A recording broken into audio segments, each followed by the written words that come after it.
Buenas tardes, ¿cómo están? Espero que se encuentren muy bien. Mi nombre es la doctora Karen y vamos a abordar hoy un tema bastante importante para todos, que es el tema de prevención de infecciones de transmisión sexual. ¿De acuerdo? Primero vamos a ver un poquito de qué se trata esto, posteriormente cuáles son las principales agentes causantes de estas infecciones y sobre todo me interesa que conozcamos estas infecciones con el fin de que podamos reconocerlas y prevenirlas, ¿de acuerdo? Prevenirlas ya sea de modo de que no nos contagiemos o tratarlas en sus primeros estadios o manifestaciones, ya que de esta manera es cuando se presenta menor riesgo de complicaciones y menor riesgo de afectaciones sistémicas, ¿no? Que básicamente ya serían las manifestaciones más graves de las enfermedades.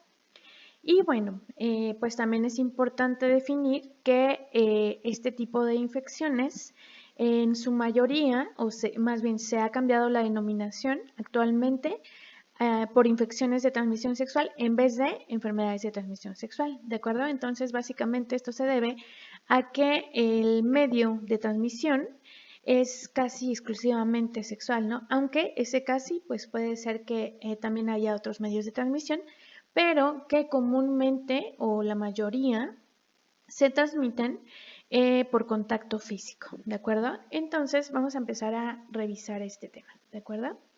Bien, antes de ver las vías de transmisión, me interesa que quede muy claro la definición. Entonces dijimos que algunas bibliografías todavía lo llegan a reportar como enfermedades, si bien la denominación correcta va a ser infecciones de transmisión sexual, que se abrevia ITS, ¿de acuerdo? A esto, pues básicamente vamos a denominarlo como un conjunto de estados infectocontagiosos caracterizados por tener precisamente la vía de transmisión que les comentaba. Y esto se hace porque cuando hay contacto físico íntimo con otra persona, lo que va a estar generando que la persona que se encuentra contagiada pueda llegar a infectar a otra persona, básicamente es el intercambio de fluidos que se hace a través de las mucosas, ¿no? De forma directa, ¿de acuerdo? En este sentido, tenemos que básicamente el hecho de que una persona se enferme o no depende tanto del contacto como del sistema inmunológico propio de esa persona. Es decir, no es lo mismo una persona que se encuentra en su índice de masa corporal normal, que no presenta enfermedades, a otra persona que además de tener conductas de riesgo, también presenta una enfermedad relacionada con el sistema inmune, ¿no? Muy común en aquellos desnutridos, en aquellas personas que cuentan con alguna inmunodeficiencia, como los que tienen VIH, ¿de acuerdo? Entonces, digámoslo así, que esa persona va a estar más vulnerable ante los agentes infecciosos, ¿no? Es decir, que un mismo agente puede causar en una persona una enfermedad y en otra persona no causar más, ¿no? Que su sistema inmune está apto, lo autolimita a la infección y entonces no cursa con las mismas manifestaciones que la persona que sí está más vulnerable, ¿no? Entonces, bueno, depende mucho de eso, pero básicamente lo que tienen en común todas estas infecciones es que su modo de transmitirse precisamente va a ser por medio del contacto íntimo y del contacto sexual, ¿de acuerdo? Si bien sí existen otros modos de transmitir esas infecciones, pero son menos comunes o hay menor incidencia en esos casos, ¿no? Y ahorita les voy a explicar algunos ejemplos de pues cuáles otras vías de transmisión tienen estos agentes, ¿de acuerdo? Entonces, una vez entendido lo que se refiere como tal a una infección, también tenemos que comentar que, por ejemplo, en esta imagen que estamos viendo aquí, vemos que la afectación pues no solamente se da en los tejidos, o sí quizás con mayor predisposición en los tejidos que se tuvieron contacto durante la relación sexual, ¿no? Pero que también puede haber afectaciones sistémicas, como se los había comentado. Esto va a depender del sistema inmune de cada persona, ¿de acuerdo? En cuanto a la causa de estas infecciones, vamos a tener un espectro amplio. Algunas enfermedades están dadas por bacterias, otras están dadas por virus, otras están dadas por hongos y también puede haber aquellas que están dadas por parásitos como los protozoos. ¿de acuerdo? Esos protozoarios pues son básicamente gusanos, pero de un tamaño muy microscópico, ¿no? Entonces, obviamente, si en este caso tenemos diferente causa de la enfermedad, las manifestaciones clínicas también van a ser diferentes y sobre todo el tratamiento también va a ser diferente, ¿no? Pero tenemos, por ejemplo, un espectro muy amplio y muy variable de infecciones que a lo mejor con mayor facilidad se van a autolimitar y no van a causar tantas secuelas, por decirlo así, ¿no? Un ejemplo es el hongo, en este caso la candidiasis, ocasionada por un hongo que se conoce como cándida. Bueno, ese hongo generalmente se encuentra en cantidades escasas o moderadas dentro de la flora vaginal de la mujer.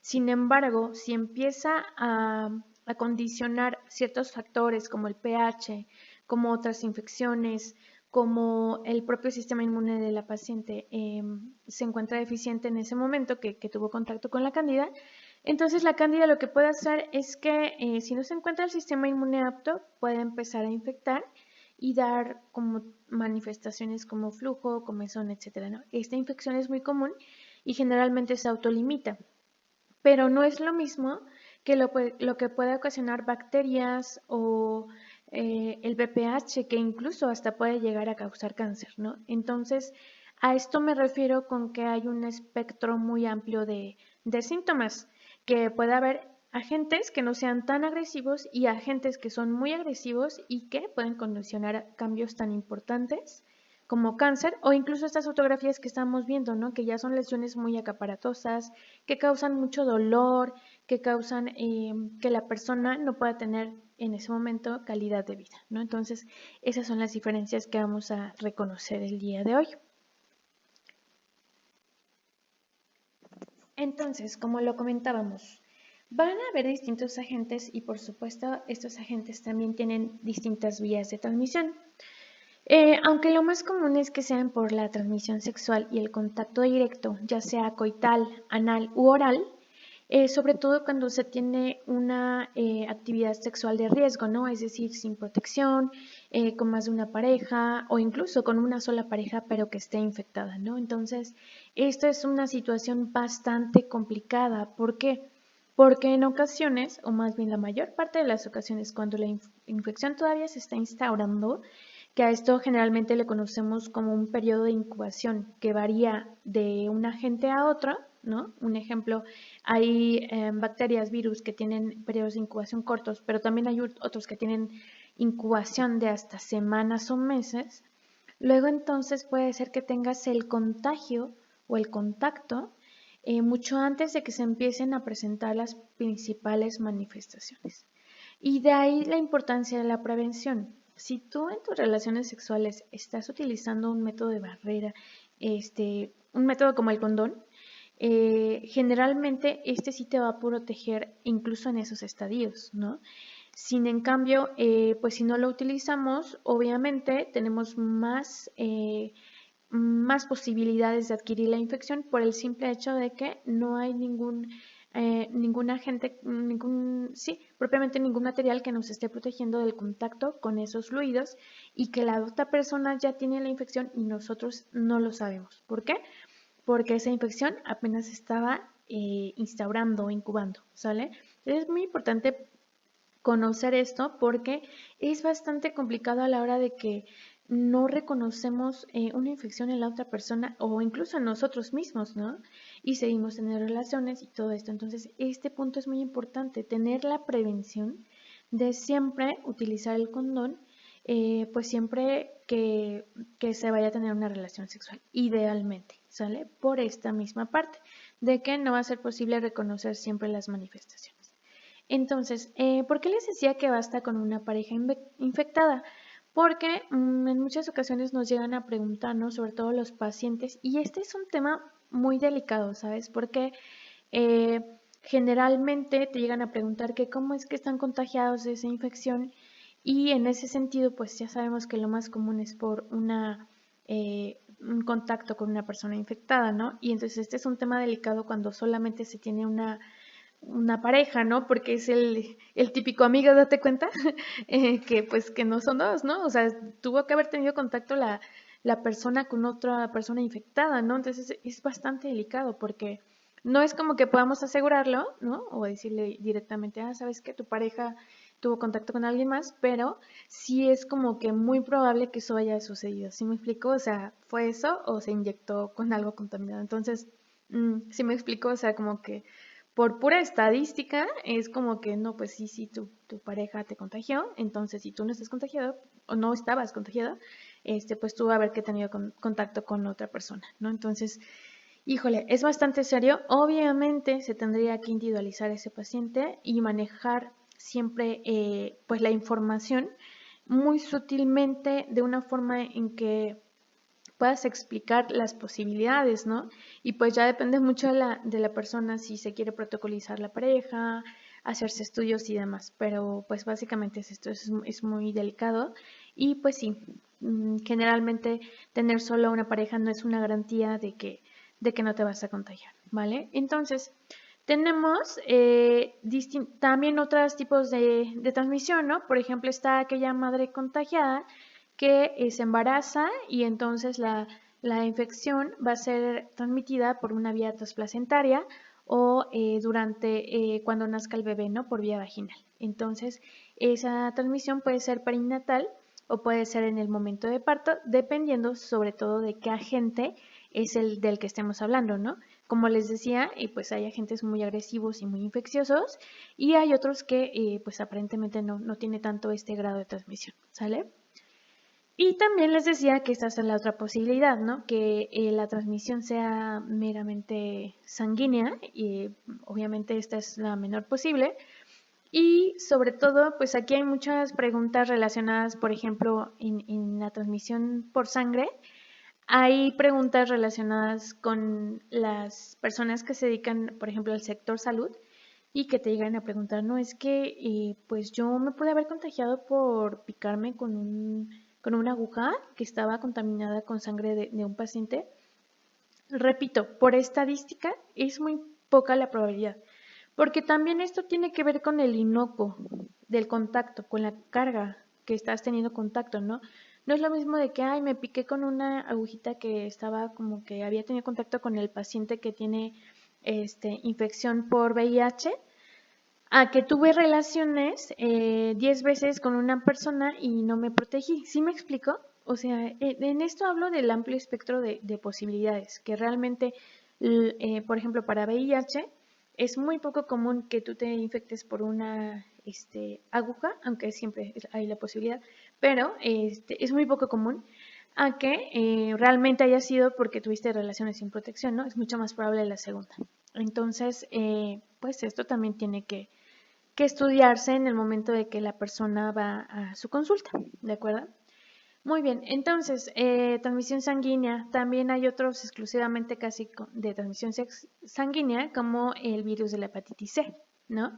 Entonces ahí sí es como que muy típico, digámoslo así, que una persona haya sido infectada porque se picó con una aguja contaminada, ¿no?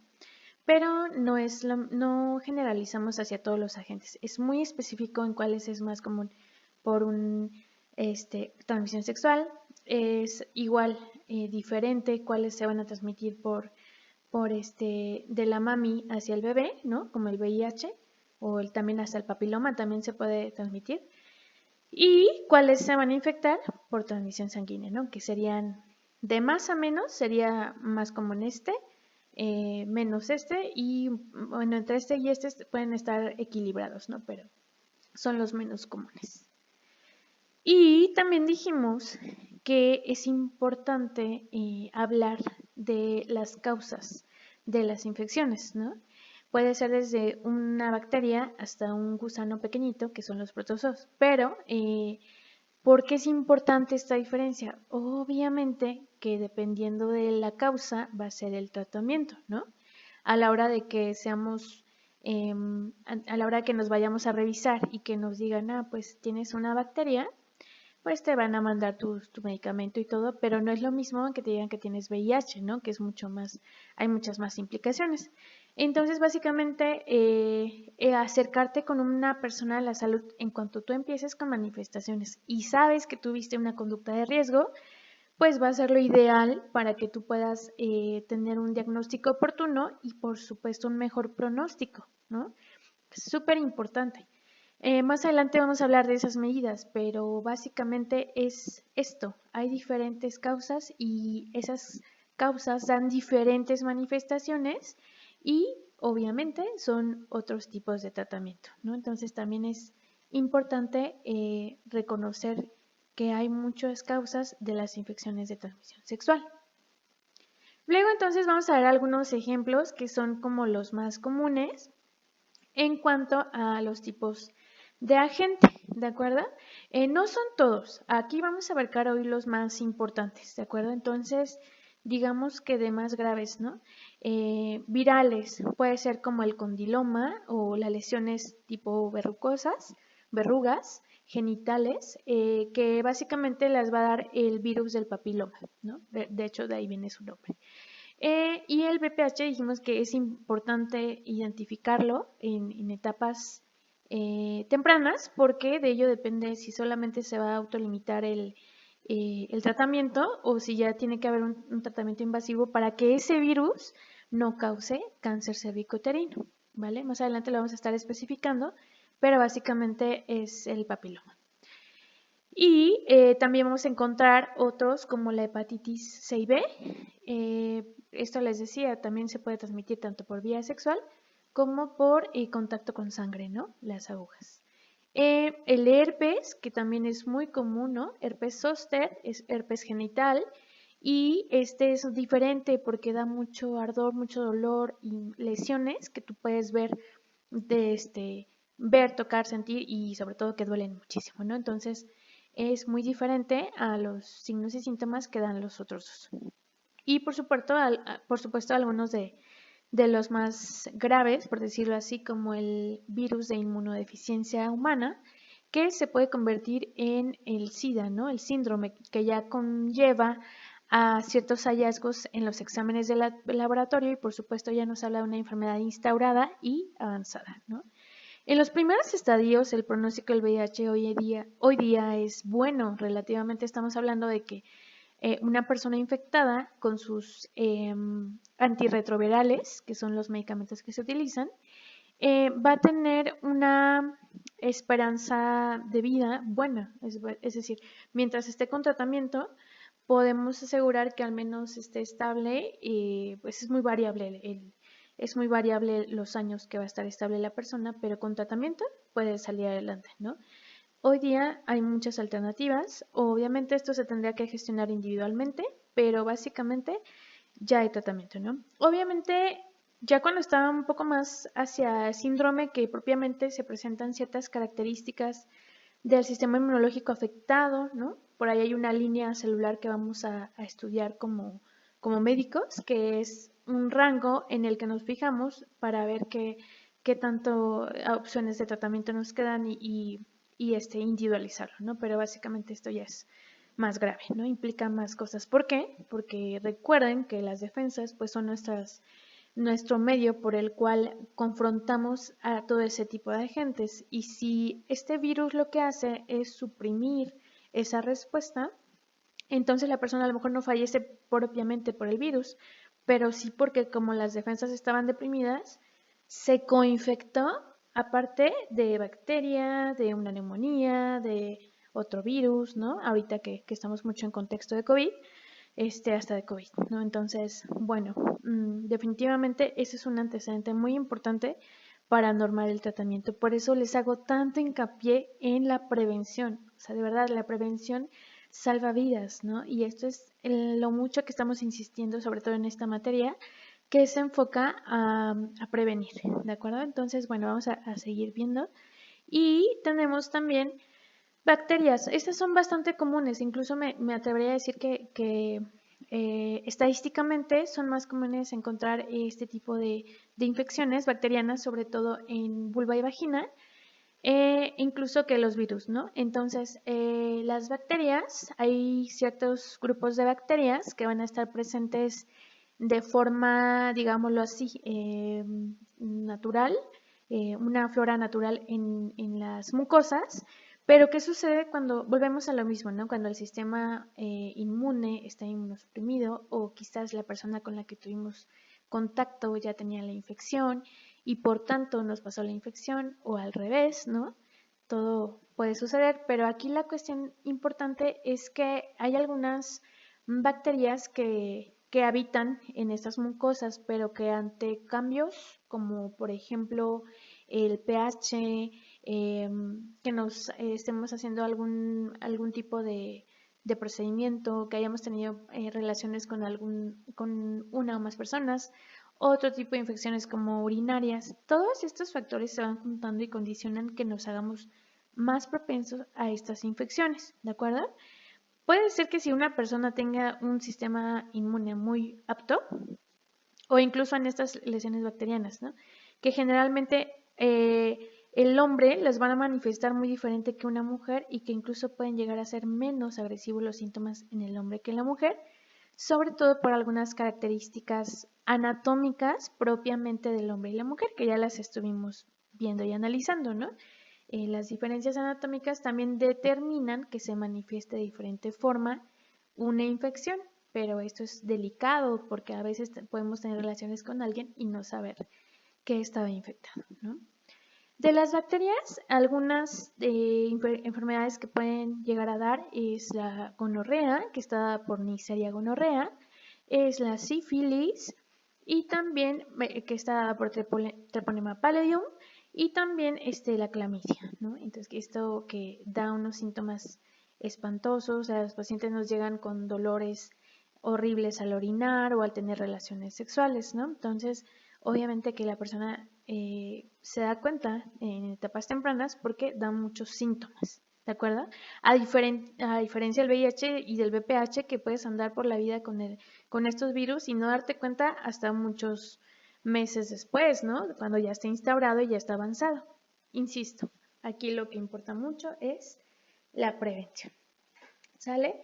Y también otras menos comunes como las parasitarias, que, bueno, propiamente protozoos como la tricomoniasis y otros vectores como básicamente ladillas, ¿no? Y este tipo de agentes que ya son más macroscópicos, es decir, que las ladillas, todo este tipo de insectos los podemos ver, ¿no? Y a lo mejor se sorprenden en esta parte de, ay, ¿cómo va a ser que alguien tenga eso, no? O sea, existe y lo vemos en la consulta, ¿no? Entonces, mucho cuidado también con esta parte. Digo, ahí sí es más fácil que la persona se dé cuenta, ¿no? Pero a veces no sabe hasta que revisamos y vemos las lesiones características. Muy bien. Entonces, hablando de infecciones virales, que nos vamos a enfocar en las más comunes también, tenemos a lo que se denomina el virus del papiloma humano, ¿sale? Como dijimos, como es un virus, tiene un periodo de incubación más largo y aquí se ha hecho mucho énfasis con la prevención y sobre todo porque ya existe vacuna, ¿no? Entonces, imagínense ¿cuánto nos cambia el panorama cuando existe una vacuna de una enfermedad? Y lo estamos viviendo con el COVID, ¿no? Cómo una vacuna te llega a preparar tanto para cuando tú tengas contacto con esa infección que no llegues a presentar una situación grave. Y aquí especialmente es grave porque este virus se encuentra en más del 90% de los cánceres cervicuterinos, ¿no? Y luego entonces tenemos que esto, ¿qué quiere decir? Que todos esos casos se pudieron haber prevenido si los hubiéramos detectado en etapas tempranas, ¿no? O si se hubieran puesto la vacuna. Claro, la vacuna es relativamente nueva, ¿no? Es decir, no tiene tantos años, ¿no? Pero los protocolos actualmente para la vacunación del VPH están activos, ¿no? Y se hacen en niñas. Y básicamente lo que buscamos aquí es que para tener mayor efectividad de la vacuna contra estos virus que producen el cáncer, lo que se hace es que de preferencia lo ideal, y así lo dicen las guías operativas, es que esta persona, ¿por qué niñas? ¿No? ¿Alguna vez se lo han preguntado? Pues precisamente porque ellas no han tenido contacto, bueno, se puede pensar que no han tenido contacto con con este tipo de virus, ¿no? Y como es súper común, generalmente cuando una persona ya tuvo relaciones sexuales, ya se determinan ciertas cantidades del virus propiamente en la mucosa, ¿no? Y esto les digo, no siempre genera infecciones, a veces en la mitad o más de los casos la infección se autolimita porque esa persona tiene un sistema inmune apto, ¿no? Pero el problema es cuando hay ciertos factores que hacen que la infección se siga diseminando y entonces es cuando se convierte en un cáncer. Entonces aquí lo ideal sería que aquellas personas que no hayan tenido contacto con la infección, niñas, se vacunen, ¿de acuerdo? Se vacunen y de esa forma estén prevenidas contra la infección y sobre todo de desarrollar más adelante cáncer, ¿vale? ¿Qué sucede en aquellas personas que por alguna razón no se vacunaron de niñas y que ya tuvieron relaciones? Se han hecho muchos estudios y se ha visto que sí tiene una acción benéfica.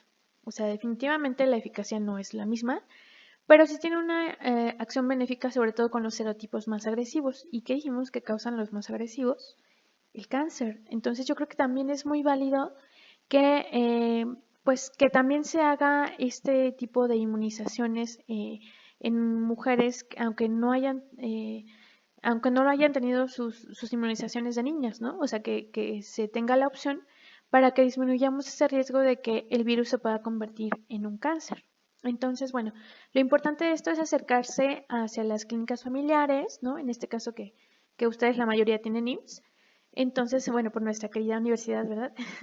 Tenemos IMSS. Entonces, acercarnos a una unidad de medicina familiar, al área de medicina preventiva y preguntar por estas opciones, ¿sale? Lo probable es que si cumples con el rango de edad todavía te lo alcancen a poner y si no, no hay problema, también se pueden conseguir por medicina privada, ¿no? Entonces sí es importante que se hagan y que se las pongan porque ya se hicieron estos estudios que sí, aún así se ayudan, ¿sale?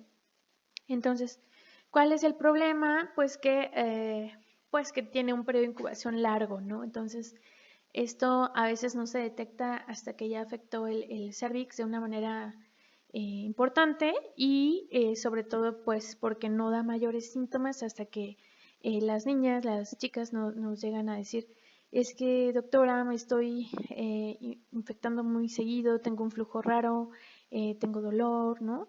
Los síntomas tienen un amplio espectro porque pues todos los pacientes son diferentes, ¿no? Pero a grandes rasgos te llegan porque se están infectando muy seguido de otro tipo de infecciones, ¿no? Que tienen mucha cándida, muchas bacterias, entonces cursan con muchas infecciones de repetición y de repente ya cuando empiezas a hacer lo que es el Papa Nicolau y colposcopía, pues te das cuenta que ya traen datos del BPH, ¿no? Entonces, en este sentido sí es importante que si ustedes tienen estos datos, que se pueden hacer su colposcopía y Papa Nicolau mínimo una vez al año si ya iniciaron vida sexual, ¿sale? Porque este es el estudio que detecta la presencia o los datos que da este tipo de virus. Ajá. Y fíjense aquí, en las mujeres puede causar cáncer cervical, ¿no? Que es el cuellito del útero. Hay distintos tipos, ¿no? Hay algunas lesiones que se conocen como condilomas acuminados, que son excrescencias de color piel en la superficie semejantes a una coliflor. Y para ahí estábamos viendo algunas imágenes al principio, ahorita voy a ver si traigo otra. Y las verrugas planas que varían de tamaño, ¿no? Las verrugas genitales.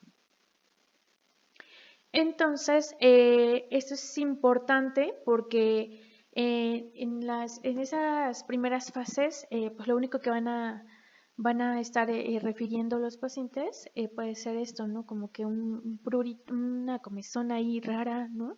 Que incluso llegan a sangrar, ¿no? Irritación de los labios vaginales, que es como tal la vulvovaginitis, y en la zona infectada, ¿no? Esto ya sería en que esté avanzado, ¿eh? En los primeros meses te digo que no da nada. Y, bueno, mira, aquí tenemos las imágenes. Pero antes de eso, esto es súper importante. Hombres y mujeres manifiestan muy diferente, muy diferente el PPH. Ajá. Básicamente, en la mayor parte de los hombres no manifiestan ningún síntoma y de ahí la importancia del uso del condón. Porque no, pues no, o sea, incluso nuestros pacientes se sacan mucho de onda, ¿no? A la hora de que es que yo sé que mi pareja no está infectada, ¿no? Y así como de, pero ¿cómo lo sabes? No es que no tiene ningún síntoma, es que no lo presenta, ¿sale? Y ahí es cuando se dice que el hombre es el portador del virus, ¿no? Y se lo contagia a la mujer, ¿no? Claro, con la excepción de las personas homosexuales o, sí, las personas homosexuales ya sea que están teniendo relación mujer-mujer o hombre-hombre, ¿no? Entonces, esto cambia la dinámica, por supuesto, pero sí es importante considerar que el hombre puede portarlo mucho tiempo sin dar ninguna manifestación. De hecho, para que se den verrugas y todo esto es porque ya pasó mucho tiempo, incluso años, de tener el virus, o la persona tiene otra condición del sistema inmune o metabólico. Ajá. Es muy importante conocer que, o a lo mejor ustedes no ven ninguna lesión, pero han estado con estos síntomas y como que dicen, híjole, mejor voy a revisarme, ¿no? Por supuesto, mejor ir que esperarse a que aparezca esto y pues ya te tengan que quitar las lesiones por algún medio quirúrgico, etcétera, ¿no? Entonces sí es importante conocer esta información. A veces en estadios más avanzados en los hombres puede dar lesiones, verrugas en el cuerpo del pene, molestias en el meato peneano, inflamación y en las regiones que están alrededor. Y en la mujer casi siempre es en el cervix y en los labios también puede tener lo que son las verrugas en la parte interna o externa de la vagina y, bueno, más bien la parte interna. En la parte externa básicamente sería ya en los labios y se pueden dar ahí las verrugas y en las regiones perineales, ¿no? Que prácticamente es todo lo que está alrededor de la zona genital. Como vemos en estas imágenes, aquí estamos viendo las lesiones características del papiloma, pero les digo que estas no son las típicas, es decir, esto ya está avanzado, bastante avanzado, ¿sale? Y recordemos también que no solamente es el genital el que se va a afectar, va a ser todas las zonas que hayan tenido contacto con ese virus, ¿no? Y básicamente si se práctica sexo oral, anal, pues también se tiene la probabilidad de que se llegue a presentar pues estas lesiones en la mucosa de la boca, en la mucosa anal, ¿de acuerdo?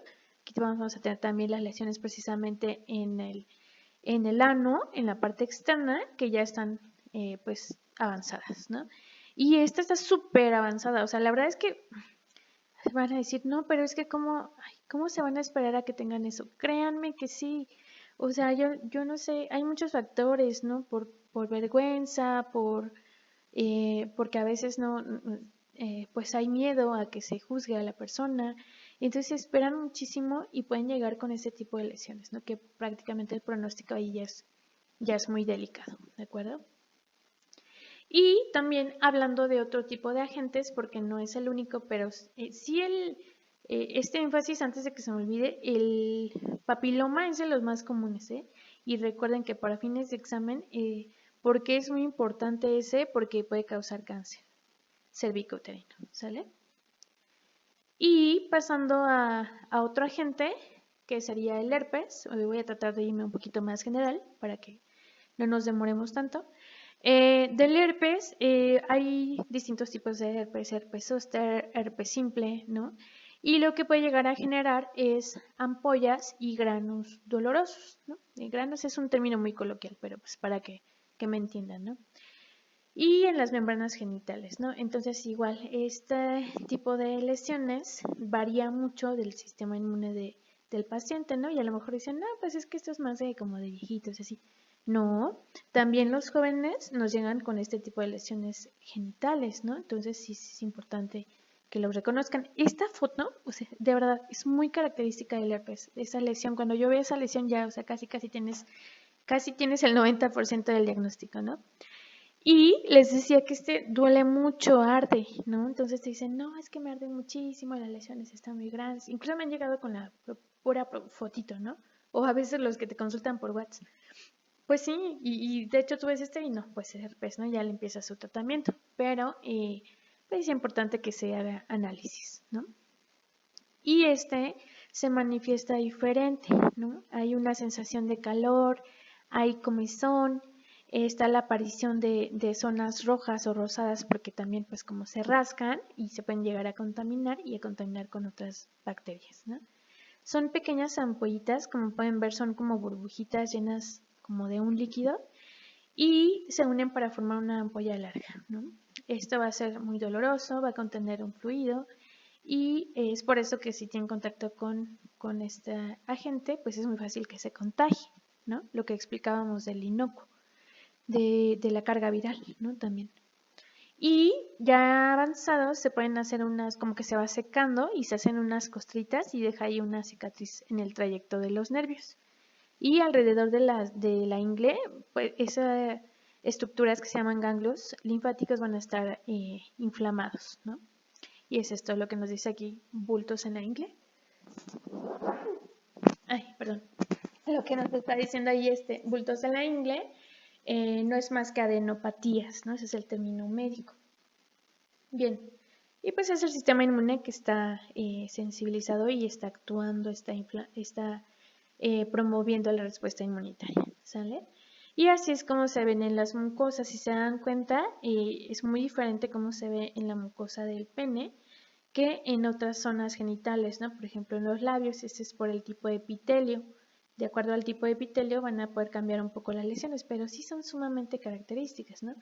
Y también ya dijimos que con todas las mucosas que se haya tenido contacto, ¿no? Incluyendo en la mucosa oral. Muy bien, otro que tenemos muy importante es el VIH, ¿no?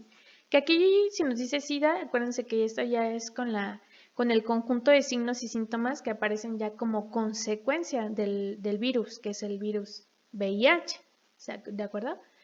Entonces dijimos que lo delicado con todos estos virus es su largo periodo de incubación, ¿no?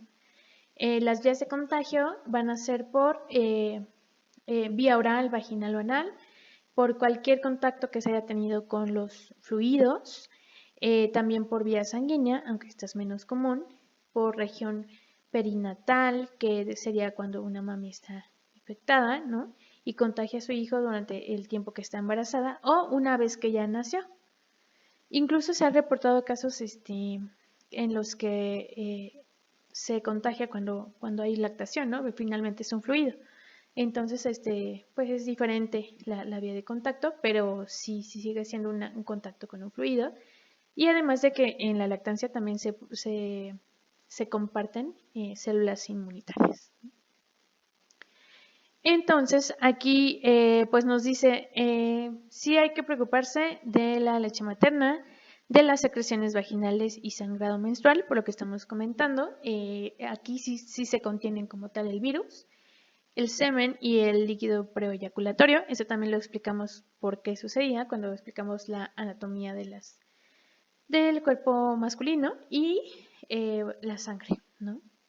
Y no hay que preocuparse por otros tipos de fluidos, ¿no? Muchas veces se tuvo la creencia, sobre todo en los 70s, por ahí, ¿no? De los 80s, de que no se discriminaba mucho a las personas que estaban infectadas porque se creía que si tú las saludabas o que si tú te acercabas, o sea, era creencias de gente que no se dedicaba propiamente a la salud, ¿no? Pero se tenía esta creencia de que si tú te acercabas a una persona podías tener el virus, ¿no? Y bueno, ya conforme se hicieron los estudios de investigación y todo esto, se descartó esa opción, ¿no? Entonces dicen, no, sin problema puedes acercarte, saludarla.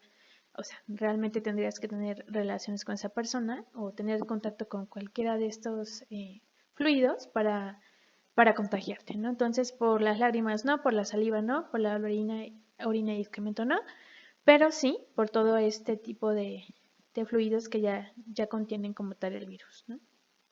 Y bueno, es un tema bastante largo de inmuno, pero no vamos a entrar ahorita en esos detalles. Al principio no da ninguna manifestación, por eso es peligroso, ¿no?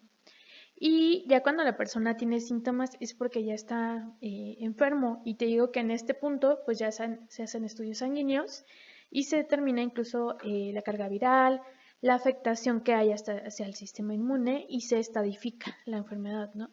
Y ya te dicen qué tan grave es, cuál es el pronóstico, cada cuánto te tienes que estar tomando los antirretrovirales, ¿no? Pero pues como sea sigue siendo una enfermedad delicada.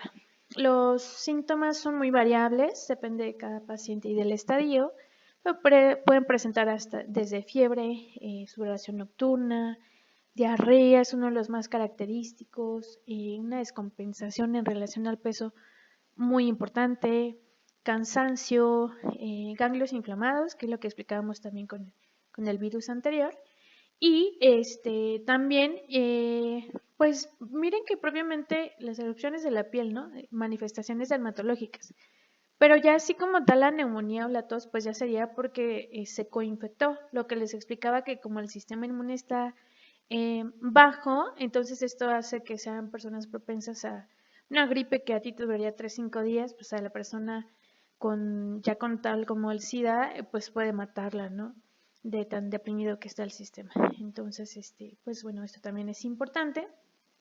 Y la única forma de saber si se tiene el SIDA es a través de un estudio de análisis sanguíneo que se conoce como ELISA, en donde se analiza precisamente la información del ADN de la sangre y ahí se determina si está la persona o no contagiada, ¿no? Idealmente, más bien, esto sí tendrías que esperarte, es decir, si tú te haces esa prueba al siguiente día que tuviste el contacto, pues no, o sea, no te va a dar un resultado valorable. Siempre hay que tomar en cuenta el periodo de incubación y más o menos a partir de eso esperar un par de semanas, hacerte la prueba y lo aconsejable es que si tú reconoces que tuviste una infección de alto riesgo, ya sea por vía anal, con personas que tienen relaciones sexuales con muchas personas, ¿no?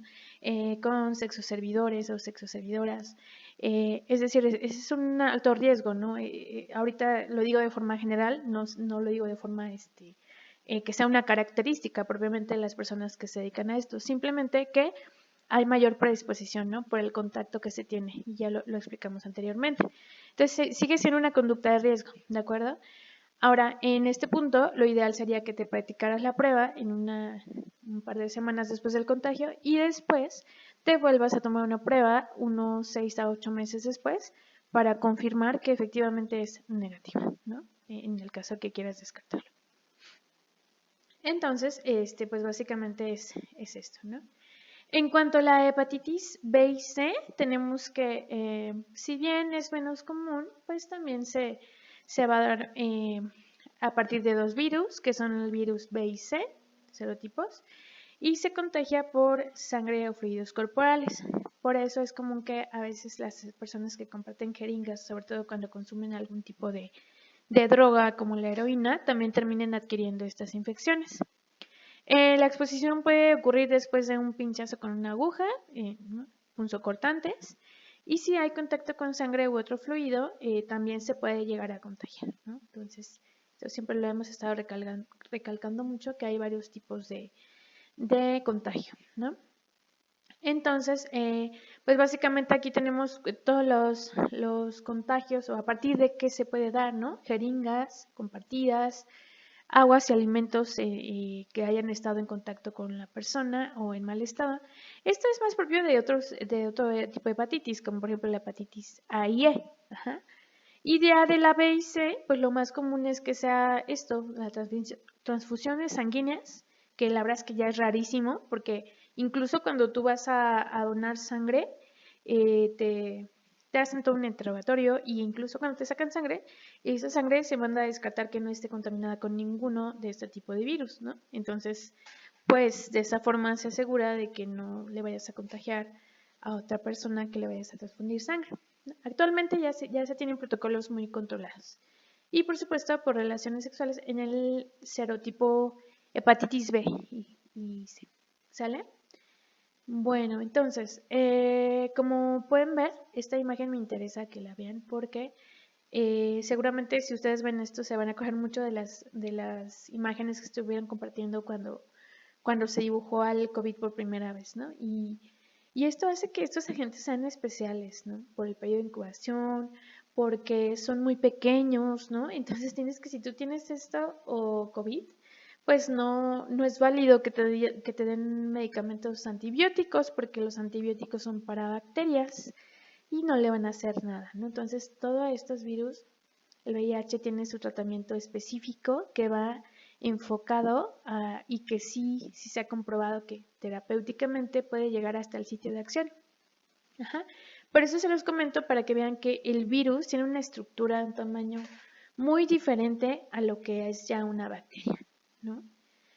Y las infecciones bacterianas también son importantes porque suelen ser un poco más comunes, ¿no? O incluso más comunes. Lo más común en la mujer es como la candidiasis, ¿no? Y en el hombre sí suelen ser más comunes estas. Tenemos en primera instancia a la infección de gonorrea, que seguramente la han escuchado, hasta la he escuchado en canciones de reggaetón que a ustedes les gusta tanto. Y bien, puede afectar igual al cervix, al recto, la faringe, todos los lugares donde les ocurra que tienen contacto con el fluido, ¿sale? Ahora, ¿cuál es la diferencia de cuando hay una bacteria? Es muy característico que de otro tipo de síntomas, por ejemplo, dolor al orinar, una sensación ardorosa o quemante y sobre todo una supuración que va a haber. Ajá. Es un fluido blanco amarillento que es muy típico de las bacterias. Ajá. Entonces, el hombre llega con ese fluido o esa supuración que le está causando molestias, ¿no? En la mujer se manifiesta como ardor al orinar, se manifiesta también con alteraciones, puede haber alteraciones del flujo que esté teniendo o incluso alterar también su ciclo menstrual. Y también va a haber una secreción e irritación de la mucosa vaginal, ¿no? Entonces te llegan muy irritables, con mucha comezón, todo este tipo de síntomas que definitivamente la mujer se da cuenta que no es normal, ¿no? Y cuando infecta la mucosa oral, la boca y la garganta, va a haber dolor para tragar, irritación y malestar general. Bien, entonces vamos a tener este tipo de secreción, les digo, muy característica, ¿no? E incluso cuando se llega a pasar al bebé, puede darnos otros tipos de manifestaciones más graves como una úlceras, conjuntivitis, así como esta que estamos viendo, ¿no? Y esto pues ya se da por el contacto que hubo durante el parto y que esa persona ya estaba muy infectada y no lo supiera. Generalmente esto se da porque esa paciente no tuvo un adecuado control prenatal y tenía ya una infección muy avanzada, ¿no? Y también en la mucosa oral vemos muy inflamadas las amígdalas y también puede haber secreciones purulentas, ¿de acuerdo? ¿Se dan cuenta? Es muy diferente a las lesiones por virus. Otra de las más comunes es la sífilis, que está dado por una bacteria que se conoce como Treponema pallidum, y esto es porque tiene una forma diferente, ¿sí? ¿Se acuerdan cómo la gonorrea es diferente? Y este es como un bastoncito, ¿ya vieron? Y esta bacteria, por su forma y sus características, es capaz de atravesar la placenta y transmitirla por vía fetal, ¿no? Entonces esto es lo que conocemos como una sífilis congénita y tiene manifestaciones clínicas bastante importantes. Aparecen lesiones en los órganos genitales e inflamación que exuda material altamente contagioso, ¿no? Entonces aquí va a haber ese líquido que se llama exudación, mucha producción de este fluido que es muy característico. Los síntomas, como vamos viendo, cada vez son más acaparatosos, ¿no? Está la sífilis primaria en la que aparece una úlcera que se va cambiando de características, ¿no? Se le conoce como chancro. Es como esta imagen que estamos viendo y también puede estar presente en el pene. Es una ulceración no dolorosa, endurada, sin supuración y puede estar en los genitales, puede estar alrededor del ano, puede estar dentro de la vagina o incluso en la mucosa oral. Entonces, esta lesión, cuando vean estas lesiones, sí son muy características de este tipo de infección. Y igual cuando una persona está en baja de sus defensas o tiene VIH agregado, también va a haber una sífilis que se conoce como sífilis secundaria, en donde ya abarca o más bien afecta pues a más sistemas, ¿no? En este caso al sistema tegumentario, que se va a manifestar con estas lesiones en el tronco y en la espalda. Y también puede incluir, incluso puede dañar las palmas de las manos y de los pies, ¿sale? Entonces aquí ya vemos que no nada más está afectado los genitales, ¿no? Ya vemos una afectación muy generalizada y esto no es común, no es nada común, ya esa persona tendría que estar inmunosuprimida, ¿sale? Otro de los agentes comunes que vamos a tener es clamidia y esto causa sobre todo infecciones a la altura del cervix, que se conocen como cervicitis, que la bacteria que lo causa es clamidia. Va a afectar a los órganos genitales de la mujer, causando una inflamación y muchas molestias al tener relaciones o al orinar. Esta infección también puede causar síntomas en el hombre, como la secreción del pene. La transmisión vamos a tenerla que pues precisamente es igual que las demás relaciones sexuales, o también se puede transmitir de la mamá contagiada hacia el bebé, ¿sale? Esta se conoce como una enfermedad pues relativamente silenciosa porque va a estar el paciente varios días o semanas sin presentar síntomas y de repente empieza con los síntomas muy llamativos, ¿no? En el hombre va a causar esta secreción que comentábamos, ardor al orinar, comezón en la abertura del pene, el dolor y la inflamación de los testículos. También puede causarlo. Las mujeres, un flujo vaginal anormal, ¿no? Definitivamente la mujer llega con molestias, digamos que más, pues sí, más acaparatosas. Un flujo anormal, sensación de mucho ardor al orinar y dolor en la parte inferior de lo que sería a la altura del útero o en la espalda. También se puede ir hacia la espalda ese dolor de tan fuerte que llega a ser. También se puede manifestar como náuseas y también con fiebre cuando en el máximo pico de la infección, ¿sale? Entonces básicamente serían esas. Y aquí estamos viendo afectaciones que como tal, pues ya son afectaciones muy generalizadas. Esta es la infección que generalmente llegamos a ver. Y aquí está, por ejemplo, en la zona vaginal, en esta imagen, todas las lesiones que alcanzamos a ver. Y también en la mucosa oral con la que se tuvo el contacto, ¿no? Recuerden que ya para tener estas manifestaciones es una persona enferma, ¿eh? En una persona que no está enferma, pues generalmente es lo que vimos en la diapositiva anterior. Dolor al tener relaciones, dolor al orinar y secreción, ¿sale? Y por último, de las menos comunes pero que también existen, infecciones parasitarias. Recuerden que no estamos viendo todas las que existen, pero sí las más comunes, ¿de acuerdo? Entonces tenemos a la tricomoniasis, que es un parásito, se llama Trichomonas vaginalis, que es un parásito chiquito, ¿no? Un protozoo. Las mujeres tienen más probabilidades que los hombres y las mujeres contraen la infección generalmente en la parte vaginal, ¿sale? Y los hombres, sin en cambio, va a ser en la uretra, ¿de acuerdo? Ahora, los síntomas, aquí sí va a ser ya un poquito más especial que a lo mejor, o revisemos bien en ese caso que te esté ocurriendo esto, revisemos bien porque sí, como se pueden dar cuenta, hay síntomas que se presentan en dos tipos, por ejemplo, de infecciones, ¿no? Hay, por ejemplo, el flujo o el ardor urinario, ¿no? Entonces, como es incierto, no hay nada como ir al médico y que te revise y que el médico, que es un experto en la identificación de estas lesiones, te comente el diagnóstico y vea si es necesario que te hagan estudios, ¿no? Por ejemplo, lo que decíamos del papiloma.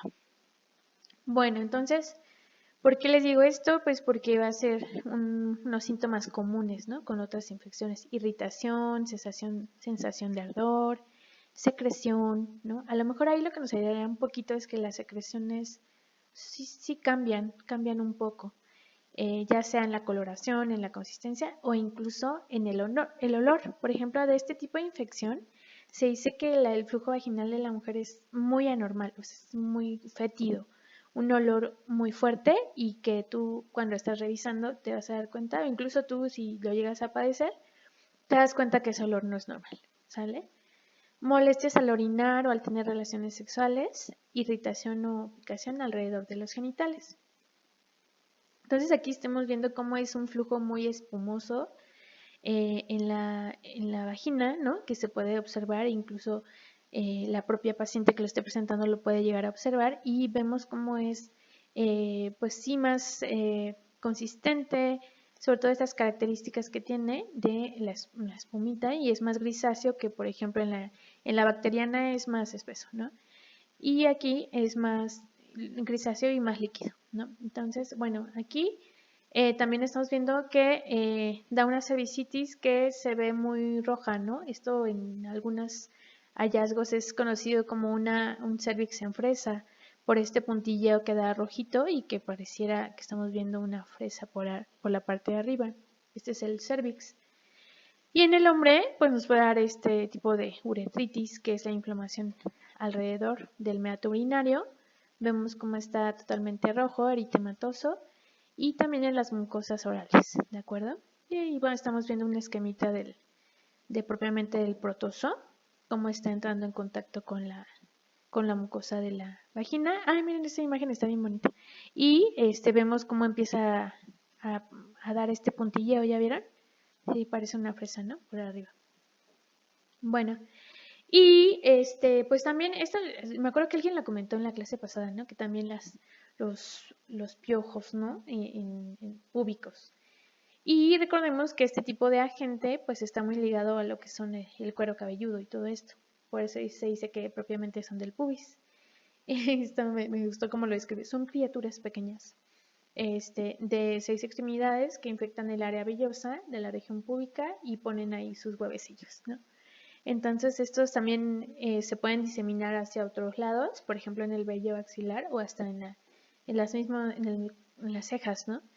Es diferente a la gente que causa los piojos, por ejemplo, comunes o capilares, pero sí estaría muy relacionado con que la persona no cuenta con la higiene adecuada a la hora pues, de su baño, de su aseo, ¿no? Entonces esto no es tan común, pero sí es visto durante la consulta, ¿no?